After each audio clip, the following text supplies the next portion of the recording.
জিজ্ঞাসা করলো তোমার কয়টি ছেলে আর কয়টি মেয়ে মা? সদাগরের বউ বলল আমার শুধুই ছেলে মা, আমার কোনো মেয়ে নেই। বিদ্যারূপিণী মা মঙ্গলচণ্ডী লাফিয়ে উঠে বলল, চুপ করো না গো, সত্যি বাবা। চণ্ডী লাফিয়ে উঠে বললেন তোমার কয়টি ছেলে আর কয়টি মেয়ে মা?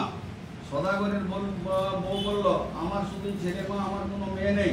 বিদ্যারূপিণী মা মঙ্গলচণ্ডী লাফিয়ে উঠে বলল আমি ছেলে আটকুড়োর মুখ দেখে নিয়ে মেয়ে আটকুড়োর ভিক্ষে নিই না। এই বলে তিনি চলে যাচ্ছিলেন।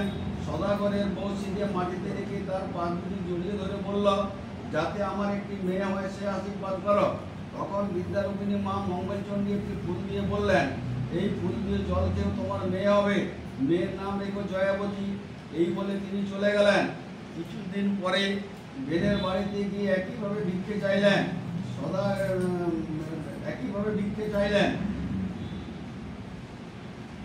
তখন বেনের বউকে জিজ্ঞাসা করলো তোমার কয়টি ছেলে মেয়ে মা? তখন বেনের বউ বলল আমার 7টি মেয়ে মা, আমার কোনো ছেলে নেই। তখন বিদ্যারূপিণী মা মঙ্গলচণ্ডী লাফিয়ে উঠে বলল আমি ছেলে আটকুড়োর মেয়ে আটকুড়োর মুখ দেখি নিয়ে ছেলে আটকুড়োর ভিক্ষে নিই না। এই বলে তিনি চলে যাচ্ছিলেন। তখন বেনের বউ সিধে মাটিতে রেখে তার পা দুটি জড়িয়ে ধরে বলল আমি বড় অভাগী, আমার যাতে একটি ছেলে হয় সেই আশীর্বাদ করো। তখন বিদ্যারূপিণী মা মঙ্গলচণ্ডী একটি ফুল দিয়ে বললেন এই ফুল দিয়ে জল খেয়েও তোমার ছেলে হবে, ছেলের নাম রেখো জয়দেব। এই বলে তিনি চলে গেলেন। কিছুদিন পরে সদাগরের বউ আর বেনের বউ দুজনে গর্ভবতী হলো। 10 দিন পরে বেনের জয়াবতী ও জয়দেব ভূমিষ্ঠ হলো। জয়াবতী ফুল তুলে মা মঙ্গলচণ্ডীর পূজা করে আর জয়দেব ঘুরে বেড়ায় মনের আনন্দে। একদিন জয়দেবের পায়রা উঠতে উঠতে জয়াবতীর বাড়ির দিকে গেল। জয়দেব পায়রা খুঁজতে খুঁজতে গিয়ে দেখে জয়াবতী বালি আর মাটির নৈবেদ্য সাজিয়ে কি সব পুজো করছে, আর তার পায়রাটি জয়াবতীর কোলের উপরে বসে রয়েছে। তখন জয়দেব বলল তুমি আমার পায়রা ধরেছ কেন? জয়াবতী বলল আমি পায়রা ধরিনি, ও আপনি থেকে আমার কাছে এসে আশ্রয় নিয়েছে, আমি পায়রা দেব না। জয়দেব জিজ্ঞাসা করলো তোমরা কি করছো? জয়াবতী বলল আমরা জয় মঙ্গলবারে পুজো করছি। জয়দেব জিজ্ঞাসা করলো এই পুজো করলে কি হয়? জয়াবতী বলল এই পুজো করলে আগুনে পুড়ে না, খাড়ায় কাটে না, হারালে ফিরে পায়, মরে গেলে বেঁচে উঠে। জয়দেব বলল এই যে দেখছি ভীষণ মেয়েরই কুসংস্কার। জয়দেব বলল আমার পায়রা দেবে কেন বলো।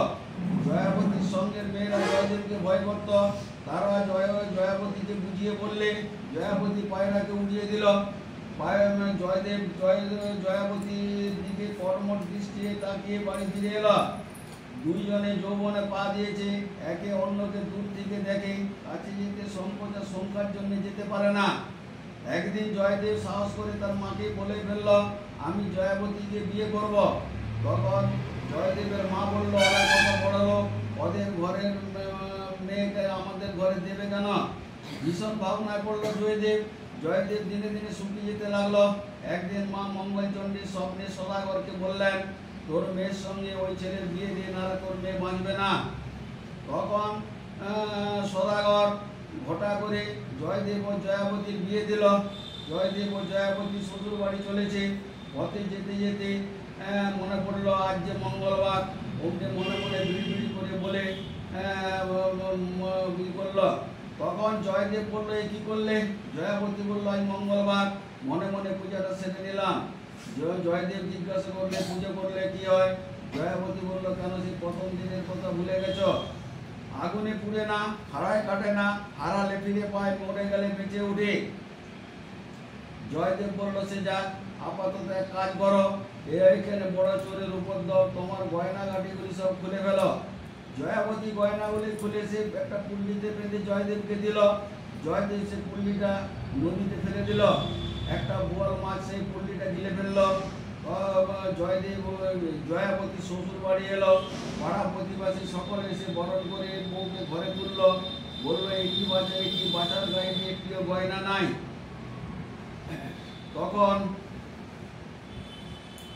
বাঁচার গায়ে যে একটিও গয়না নাই, তখন বউ ভাতের দিনে সেই রাঘব বোয়াল ধরা পড়লো। এত বড় মাছ কুটতে কেউ সাহস করলো না। জয়দেব বলল যার বউ ভাত সেই মাছ কুটবে। জয়াবতী করবে। জয়াবতী মা মঙ্গলচণ্ডীকে স্মরণ করে মাছ করতে বসলো। বটি যে মাছের গায়ে ঠেকালো, অমনি মাছ কেটে টুকরো হয়ে গেল, আর গয়না কুণ্ডি তার কোলে এসে পড়ল। জয়াবতী হাত পা ধুয়ে সেই গয়না সারা গায়ে পড়ে আবার মাছ করতে বসলো। এত রান্না রাঁধবে কি? জয়দেব বলল, যার গায়ে সেই রাঁধবে। জয়াবতী রাঁধবে। জয়াবতী মা মঙ্গলচণ্ডীকে স্মরণ করে রাঁধতে গেল। সকাল রান্না খেয়ে সকলের মুখে সুখ্যাতি আর ধরে না। জয়াবতীর একটি ছেলে হলো। ছেলেকে শুয়ে রেখে জয়াবতী গৃহস্থলীর কাজে গেছে। জয়দেব বলল কি, ছেলেকে নিয়ে গিয়ে কুমোদের কোণের মধ্যে ফেলে দিয়ে এলো। সেদিন কুমোদের কোণে কিছুতেই আগুন জ্বলে না। মা মঙ্গলচণ্ডী ছেলেকে জয়াবতী করে ফিরিয়ে দিলেন। আর একদিন ছেলেকে শুয়ে রেখে জয়াবতী গৃহস্থলীর কাজে গেছে। জয়দেব বলল কি, ছেলেকে নিয়ে গিয়ে পুকুরে সিঁড়ির তলায় ঘাট গুঁজে পুঁতে রেখে এলো। ছেলেকে বাঁচিয়ে মা মঙ্গলচণ্ডী জয়াবতীর কোলে ফিরিয়ে দিলেন। বলে দিলেন, ছেলেকে সামলে রাখিস। আর একদিন জয়দেব ছেলেকে কাঁটাতে দিয়ে কাটতে শুরু করলো। এমন সময় জয়াবতী এলো। বলল, এত করেও তোমার বিশ্বাস হলো না? জয়দেব লজ্জিত হলো। জয়াবতীর আরো অনেক ছেলে মেয়ে হলো।